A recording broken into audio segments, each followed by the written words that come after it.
There he was, Clint Eastwood, a legend, a myth, standing in front of a modest street-side art stand. His sharp blue eyes studied the painting before him, the wrinkles on his face deep with thought. Then he moved. With a slow, deliberate motion, he reached into his jacket, pulled out his checkbook, and started writing. The world around them seemed to hold its breath. No one saw this coming. The waiting room smelled of antiseptic and quiet despair. The fluorescent lights above flickered slightly, casting a pale, artificial glow over the rows of stiff plastic chairs. The murmur of hospital staff in the background barely registered in Emma Lawson's mind. She sat motionless, her fingers curled into the fabric of her sweater, gripping it as if it were the only thing anchoring her to reality. Across from her, Dr. Patel adjusted his glasses, his expression carefully neutral, the kind of practiced detachment that preceded bad news. "The treatment is working," he said, his voice measured, as though offering a fragile thread of hope. "But you'll need at least 2 more rounds of chemotherapy." The words landed with a dull weight in her chest. She knew the drill by now, the nausea, the exhaustion, the way her own body betrayed her. But this time was different. Dr. Patel hesitated before continuing, exhaling softly. "I understand your family is struggling with the costs. Unfortunately, without insurance covering the next phase," he paused. His silence said more than words ever could. Emma's mother let out a shaky breath beside her. She didn't need to look to know her mother's hands were trembling, her mind already racing through solutions that didn't exist. The truth was simple. They couldn't afford it. A heavy silence settled over the room. It was the kind of silence that carried finality. The drive home was suffocating. Emma stared out the window, the city passing by in a blur of neon signs and flickering traffic lights. Her mother's knuckles were white against the steering wheel, her jaw clenched. The tension filled the car like an unseen force pressing against their chests. Her father hadn't said much when they got home. His voice was raw when he promised her that everything would be okay, but Emma heard the lie beneath it. That night, she lay in bed, staring at the ceiling, her heart pounding. Fear curled inside her, not of dying, but of watching her parents lose everything trying to save her. Then an idea struck her like lightning. Art. It had always been her escape, her passion, the one thing in her life that made sense. What if it could also be her salvation? By morning, her mind was set. She wasn't going to wait for a miracle. She was going to create one. The morning air was crisp, carrying the scent of freshly brewed coffee from a nearby cafe and the faint hum of an awakening city. Emma adjusted the strap of her bag over her shoulder, feeling the weight of hope and desperation mixed within it. Inside, carefully wrapped in paper, were the paintings she had spent the last week pouring herself into. This wasn't just about art anymore. This was survival. The street she had chosen was always busy. Tourists snapping pictures, office workers rushing to their next meeting, musicians filling the air with melodies from beaten guitars. It was the kind of place where people noticed things, except, as she would soon realize, they didn't. Emma set up her small stand near the corner of the boulevard, just beneath a street lamp that still flickered faintly against the growing daylight. A modest wooden sign stood beside her, the letters carefully painted by hand. "Original art, funding my cancer treatment." She took a deep breath, adjusting the first canvas on the easel. A cityscape at dusk, shadows stretching across the pavement, neon lights glowing softly in the background, a lone figure walking beneath the weight of the sky. She had painted it in a moment of exhaustion, but now looking at it, she realized it was her, an embodiment of her own solitude, her fight against the inevitable. She waited, and waited, and waited. The world moved around her, but no one stopped. People glanced in her direction, some for a brief second, some long enough to read the sign, but they kept walking. A woman in a navy blue blazer slowed her step, eyes trailing over a piece with muted earth tones. Emma held her breath, but the woman only shook her head and walked on. A man in sunglasses, carrying a leather briefcase, paused just long enough to frown at the price tag before disappearing into the crowd. The hours stretched, and so did the weight in her chest. A middle-aged woman with graying hair and kind eyes finally approached, her fingers tracing the edge of a canvas, a desert sky, painted in hues of purple and gold. "This is beautiful," she murmured. Emma swallowed, her throat dry. $80. The woman shared a glance with her husband, who nodded. Without another word, she pulled a bill from her wallet and placed it in Emma's trembling hand. For a moment, Emma didn't move. She had rehearsed this moment 100 times in her mind, But now that it was real, she felt frozen. Then, as the woman walked away, carrying the carefully wrapped canvas beneath her arm, something inside Emma cracked open. Her first sale. Her first victory. She held on to that feeling, that spark of possibility. Maybe she was just one girl selling paintings on a street corner, but she was fighting. And she wasn't done yet. The sun climbed higher, and the day dragged on. Fatigue gnawed at her limbs, a cruel reminder of the war waging inside her own body. She gripped the edge of her table to steady herself, closing her eyes for a moment. Giving up wasn't an option. Not now. Not ever. A man in a leather jacket strolled up to her stand, sunglasses perched on his head, an amused smirk playing at his lips. He eyed the paintings for a brief moment before letting out a low scoff. "Nobody buys real art anymore, kid," he muttered, shaking his head. "You should try selling prints or, hell, I don't know, TikTok commissions." Emma's hands clenched into fists beneath the table. She had heard this before, words from people who didn't understand, who thought dreams weren't worth chasing. She forced herself to exhale slowly. "I don't need advice," she said simply. "I just need to fight." The man snorted but didn't argue. He walked away, blending back into the crowd like a shadow that never truly left. Emma let out a slow breath, steadying herself against the rising frustration. Somewhere in this city, maybe today, maybe tomorrow, someone would see her. Really see her.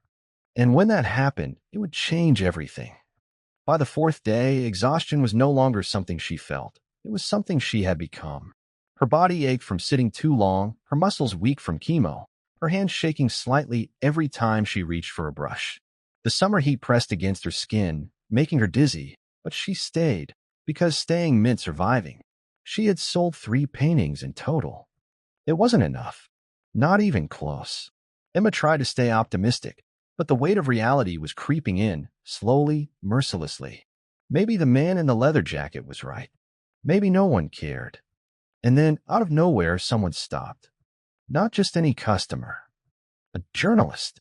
She was young, maybe in her late 20s, with leather bags slung over her shoulder and a press badge clipped to her lapel.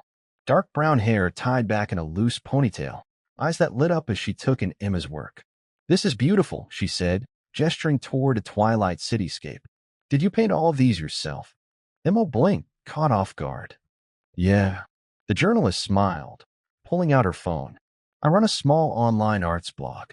I love finding hidden talent in the city. Mind if I take a few photos?" Emma hesitated. "Wait, really? Really?" For the next few minutes, the woman snapped pictures of the paintings, of Emma sitting at her stand, of the small handwritten sign that explained why she was selling them. Then she asked a question Emma wasn't expecting. "What's your story?" Emma took a breath, her fingers tracing the edge of the table. So she told her. About the hospital visits. About the medical bills piling up. About how she refused to let her parents drown in debt because of her. The journalist nodded thoughtfully, jotting notes in the corner of her notebook. "People should hear this," she said. "I'll make sure they do." Emma didn't think much of it. People made promises all the time. But the next morning, when she arrived at her stand, something was different. More people were stopping. Not just to look, to buy. And she didn't know it yet, but her biggest customer, the one who would change her life forever, was already on his way. The city was alive with a hum of movement. Footsteps pounded against the pavement, car horns blared in the distance, and the chatter of passing strangers blended into a steady white noise. But for Emma, everything felt unnaturally still. She stood behind her art stand, her hands resting on the edge of the table, watching the world shift around her. Something was different today. She could feel it. The usual flow of pedestrians moved through the street, but this time, more eyes landed on her stand. More people lingered, their gazes trailing over the paintings with an interest she hadn't seen before. At first, she thought she was imagining it. Then her phone buzzed. She pulled it out, barely glancing at the name on the screen before answering. "Emma, oh my God, have you seen it?" The voice on the other end was frantic. "Lucas." She frowned. "Seen what?" Lucas let out a sharp breath. "The article. It's everywhere." A strange sensation curled in her stomach. She swallowed, shifting the phone to her other ear. "What article?" Her best friend groaned. Check your messages. No. Emma pulled up her text, and there it was. A link. She hesitated for a split second before clicking on it. Fighting for art, fighting for life. The young artist painting her way to survival. Her breath caught in her throat. It was the journalist. The one from yesterday. Emma scrolled through the piece, her pulse quickening. There's a picture of her sitting at her stand, a faint smile on her lips as she arranged her paintings. Below it, a shot of her cityscape canvas, followed by the small sign that had been ignored for days. Original art, funding my cancer treatment. She read every word, her chest tightening. The article painted her not as a girl begging for help, but as a fighter. Someone who refused to let life decide her fate. Someone who chose to fight in the only way she knew how, with a brush in her hand. Her hands trembled as she reached the end. The last line struck her like a force of nature. If you're in the city, find her. See her work. And if you can, help her keep painting. Her vision blurred for a moment. Lucas was still talking in her ear. People are sharing it like crazy. Emma, you're trending. Do you even realize what this means? Before she could answer, someone stepped up to her stand. A young woman, maybe in her 20s, with sunglasses perched on her head. She smiled, pointing at one of the paintings, a soft, golden-hued skyline. I saw your story this morning. I love this piece. How much? Emma stared at her, momentarily speechless. The woman tilted her head. Are you okay? Emma snapped back to reality, nodding quickly. Yeah, $80. The woman pulled out her wallet without hesitation. I'll take it. The transaction happened so fast, Emma barely had time to process it. Then another person appeared. And another. Within the next 20 minutes, she sold more paintings than she had in the last 4 days combined. Her chest rose and fell in uneven breaths. It didn't feel real. But it was.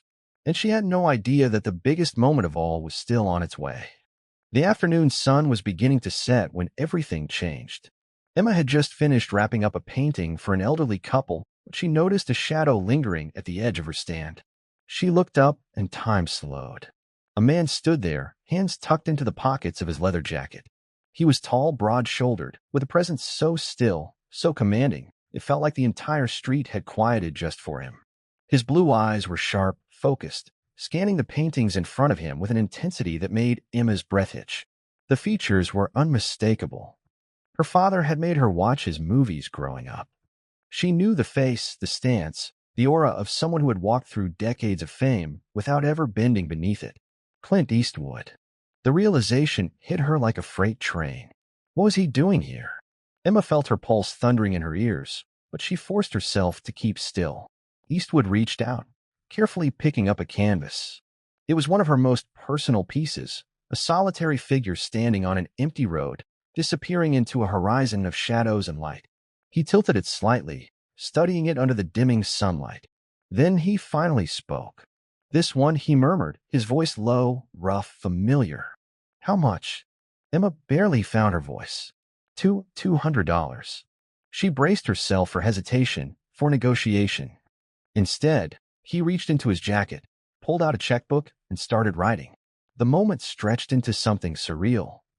When he tore the check from the book and handed it to her, Emma took it hesitantly, her fingers trembling. Then she saw the number. Her breath caught. Not 200. Not 2,000. $50,000. She forgot how to breathe.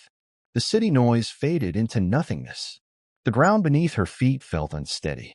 Her lips parted, but no sound came out. This couldn't be real. She looked up at him, her heart pounding against her ribs.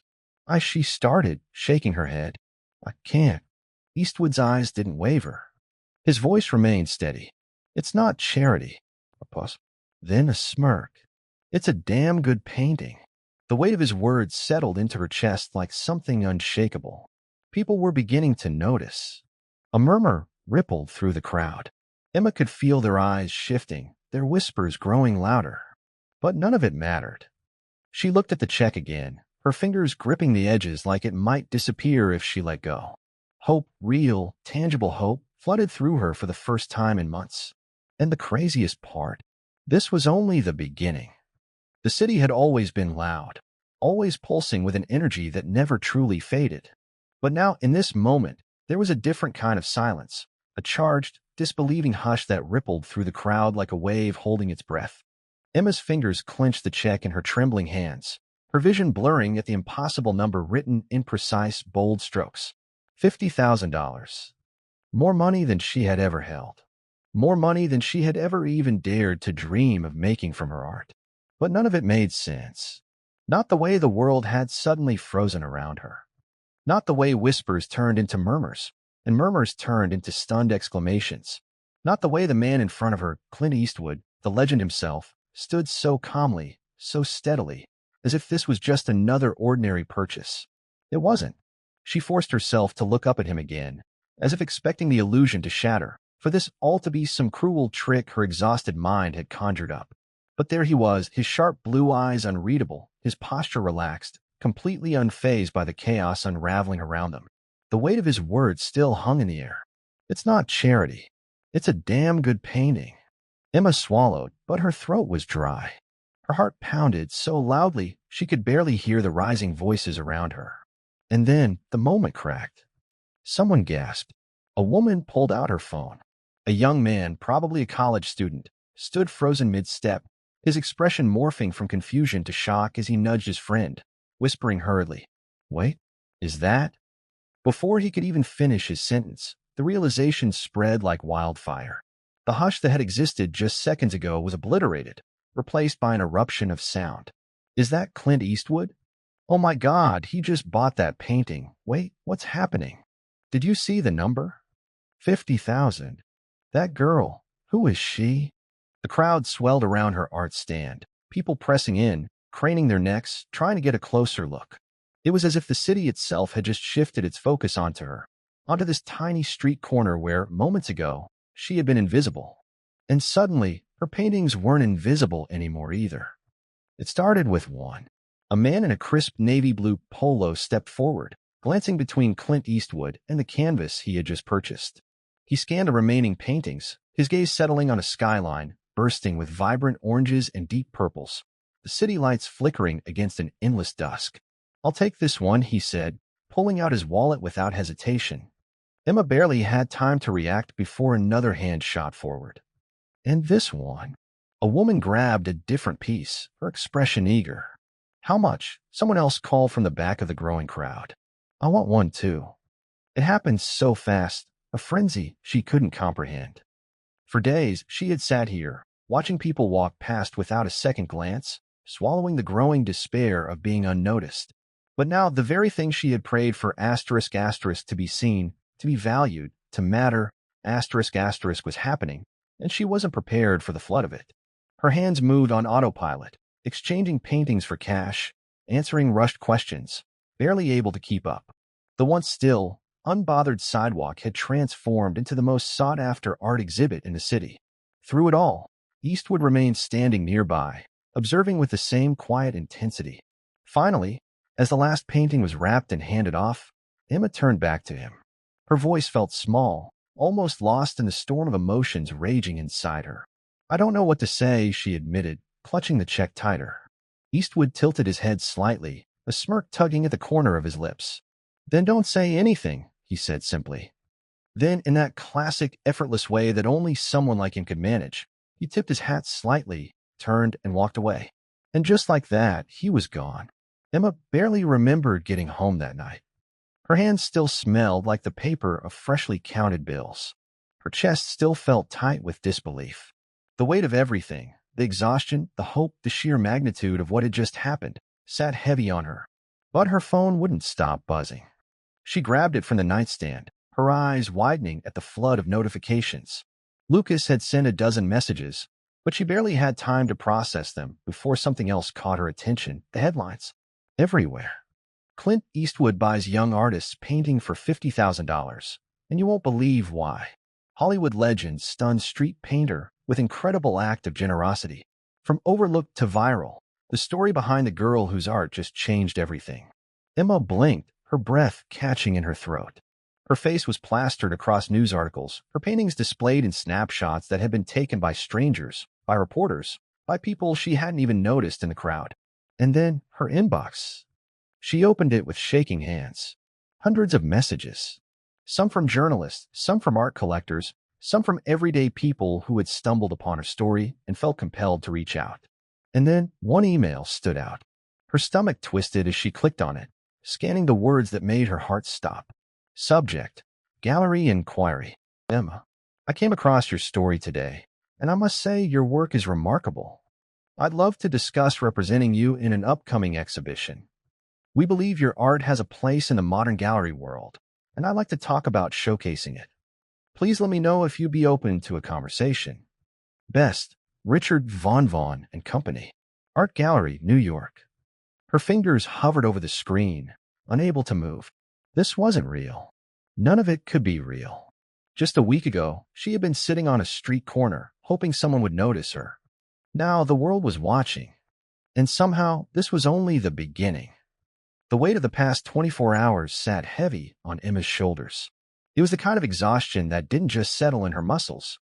It seeped into her bones, her mind, her very existence. She had barely slept. The news cycle hadn't stopped spinning, each hour bringing fresh articles, more headlines, more notifications that piled up faster than she could comprehend. Her email inbox was flooded. The gallery inquiry from Vaughn and Company sat at the top, unread, waiting for her to process the sheer gravity of what it meant.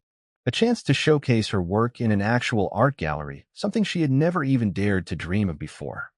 And yet, it wasn't just them. Dozens of collectors. Hundreds of strangers. Messages pouring in from across the world. People offering commissions, asking if she shipped internationally, sending words of support that felt overwhelming in their sincerity. A week ago, she had been invisible. Now she couldn't breathe without someone noticing. She scrolled through the messages, her hands unsteady. The numbers made her dizzy. One donation alone had come through for $5,000. Another person had offered to cover her next round of chemo entirely. It was too much. For so long, she had fought for every scrap of attention, for every moment of validation. She had braced herself for rejection, for indifference. She had never prepared herself for this. For people caring. For the world caring. Her mother stood in the doorway, watching her carefully. "You haven't eaten," she said softly. Emma barely looked up. "I will." A pause. "Then you should call them back." The gallery. Emma exhaled. "I don't know what to say." Her mother stepped inside, sitting on the edge of the bed. There was so much emotion in her eyes, pride, worry, disbelief. "You say yes," she murmured. "That's what you say." The drive to Vaughn and Company. Art Gallery felt surreal. The city blurred past the window, the streets suddenly unfamiliar despite having walked them for years. Emma kept her hands clasped in her lap, trying to steady the anxious energy rolling through her. She wasn't sure what to expect. The gallery was nothing like the crowded sidewalks she had called home. It was pristine, white walls, polished floors, carefully arranged spotlights illuminating canvases that felt untouchable in their perfection. And then there was Richard Vaughn. Tall, dressed in a sleek navy suit, his expression unreadable as he extended a hand in greeting. "Emma." His voice was smooth, practiced, the kind of tone that had closed more deals than she could count. "It's good to meet you in person." She nodded, trying to ignore the way her stomach twisted. "You too." He gestured toward the space around them. "I won't waste time. We want you here. Your story, your work, it's powerful. It deserves to be seen." Emma barely processed the words. A gallery wanted her art, wanted her life's work displayed under lights that made people stop and look, wanted her in a world she had only ever admired from a distance. The offer was simple. A full exhibition, a percentage split on sales, a contract that would solidify her as more than just a viral moment as an artist. It was everything she had fought for, everything she had thought was impossible. And yet, she hesitated. That night, she sat on her bedroom floor, surrounded by her paintings. She traced the edges of one canvas absently, her mind spinning. This was supposed to be easy. She had dreamed of this. She had begged for this. But why did it feel so terrifying? The moment Clint Eastwood had handed her that check, something inside her had shifted. It wasn't just about survival anymore. It was about what came after. Who was she If not the girl fighting for treatment? If not the artist selling hope on a street corner? Who was she if the struggle was over? Her chest tightened. She had never planned for a future where she won. And yet, here it was, waiting for her to step into it. She inhaled sharply, picked up her phone, and typed out a response. The gallery announcement came the next day. It was everywhere. Young artist whose work stunned Clint Eastwood to debut in NYC Gallery Showcase. Emma stared at the headline, her hands gripping the edges of the newspaper. The world had decided she was someone worth watching. And for the first time, she was ready to let them. The city had never felt so unfamiliar. Emma had walked these streets 1,000 times before, under the golden haze of morning light, through the thick hum of rush hour, past storefronts where she once saw her reflection in streaked glass and wondered if she'd ever be more than just another nameless face in the crowd. But today, it was different. Today, people weren't just walking past her. Today, they were looking at her. Her name was on posters plastered across the walls of the Vaughn and Company Art Gallery. Bold black lettering announced her debut exhibition, her paintings standing still and silent behind the wide glass windows like relics from another world. Emma stood at the entrance, the weight of the moment pressing against her chest. This was no longer a dream. This was real. Inside, the gallery was already filling with people. Men in tailored suits, women in sleek black dresses, critics with notebooks in hand, all eyes scanning the walls, murmuring in voices low enough to sound important. Emma felt out of place.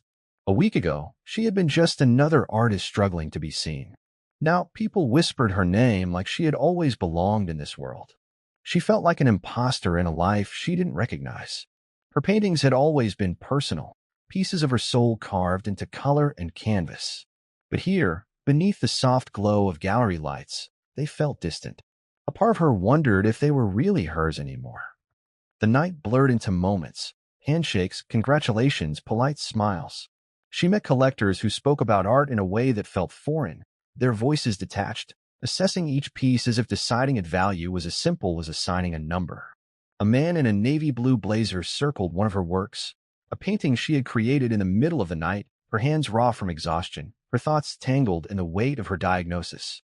Brilliant technique, he mused, nodding approvingly. A rawness in the brushstrokes. Very marketable. Marketable. Emma's stomach twisted. She had painted that piece in a moment of fear, of loneliness, a reflection of her own mortality, and now it was being discussed like an investment. She forced a smile, nodded, and let the conversation move on. But something about it didn't sit right. Somewhere in the crowd, Richard Vaughn stood, a drink in hand, his eyes scanning the room like a man who had already calculated the night's success. When he finally approached her, his expression was unreadable. "You did good, Emma," he said, his voice smooth, practiced. "Your work speaks for itself. Collectors are interested. You're exactly where you need to be." Emma hesitated. "It doesn't feel real." Vaughn smiled. "That's because you're still getting used to it. Give it time." She nodded, but the feeling remained. What if this wasn't what she wanted? What if she had fought so hard to be seen, only to realize that being seen wasn't the same as being understood? The night wore on. The room became louder, filled with voices that discussed her life's work in detached observations, as if her struggles were nothing more than an aesthetic choice.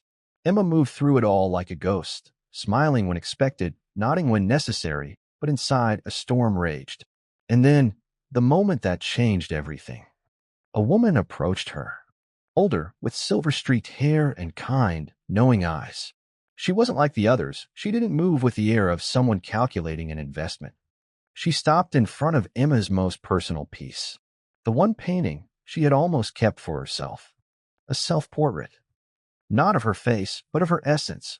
A figure standing on the edge of something vast and unknowable, the sky bleeding into a horizon of uncertainty. The woman studied it for a long time before speaking. "This one," she said, her voice soft. "This one feels like a goodbye." Emma's breath caught. For the first time that night, someone had truly seen her. She swallowed hard, her throat tight. "It almost was," she admitted. The woman nodded, her gaze never leaving the canvas. "Then I hope you paint a different ending." Something inside Emma shifted. Maybe that was the problem. Maybe she had spent so long painting her struggle, She had forgotten to paint what came next. Who was she now, if not the girl fighting to survive? Who did she want to be? The thought lingered as the night stretched on, heavy with a realization she wasn't ready to face. By the time she stepped outside, the city was quieter. The streets were still alive, but in a softer way, the kind of hush that comes when the world slows down just enough for people to breathe. Emma exhaled, watching her breath fog in the cool night air. Her name was everywhere now. Her work was selling. Collectors were calling. The future she had once thought impossible was unfolding before her. But something still felt unfinished. She looked down at her hands, fingers still stained with traces of paint. Maybe it wasn't about survival anymore. Maybe it was time to start painting for something else. Something new. Something hers. The gallery had emptied, leaving only the ghost of voices that had filled the space just hours before. Emma stood alone in the quiet, surrounded by her own work, yet feeling strangely detached from it all. Her paintings hung on pristine white walls, illuminated by soft golden lighting. Each one had been created in a moment of deep emotion, a night spent wrestling with fear, a day stolen from exhaustion to capture something fleeting. They weren't just paintings. They were pieces of her. And now they belonged to strangers. The realization settled heavily in her chest. She walked through the gallery, trailing her fingers along the edges of each frame. Every painting had a price tag now, a value assigned by someone else. It felt wrong. For so long, she had fought to be seen, to be acknowledged, to matter. But standing here now, with her name suddenly worth something, she wasn't sure it had been worth it. Because in all of this, the headlines, the buyers, the admiration, something had been lost. She had forgotten why she painted in the first place. The next morning, she woke before the city. The sun had barely begun its slow crawl over the horizon, casting long shadows through her bedroom window. She sat up in bed, staring at the check still resting on her nightstand. Clint Eastwood's check, the one that had changed everything. $50,000. A number that once seemed impossible. A number that had saved her. But money wasn't what had kept her going. It was the art, the act of creating. The way the brush met the canvas, the way colors bled into each other, forming something that didn't exist before. Something only she could bring to life. That was what mattered. That was what had always mattered. By noon, she had made her decision. She arrived at the gallery, her heart pounding, knowing exactly what she had to do. Richard Vaughn was waiting.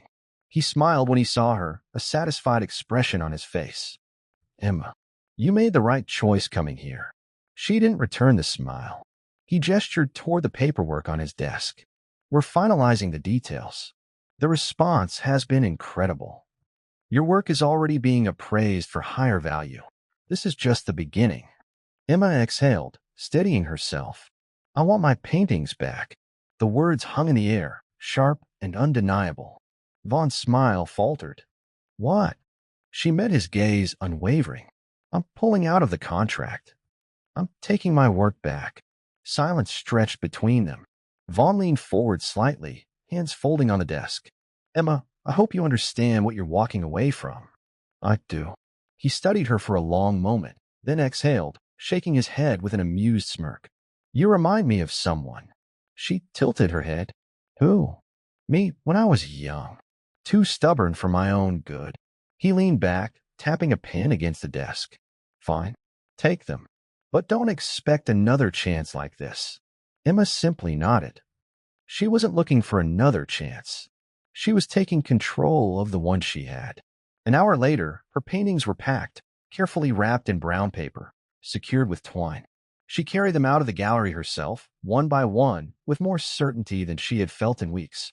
She didn't know exactly what was next, but she knew one thing: her art would never belong to anyone but her again. That evening, she found herself back at the spot where it all began, the sidewalk, the bustling city street. She unfolded the small wooden table, setting out her canvases once more. No glass cases, no white walls, just her and the world. People passed. Some stopped. Some didn't. It didn't matter. She wasn't here for them. She was here for herself. A little girl tugged at her mother's sleeve, pointing at a painting, one of Emma's favorites, a quiet moment of dawn breaking over the skyline. Can we get this one? The child asked softly. Emma smiled, kneeling to the girl's level. "What do you see when you look at it?" The girl studied the painting for a moment before whispering, "It looks like a new beginning." Emma's breath caught. A new beginning. Yes, that was exactly what it was.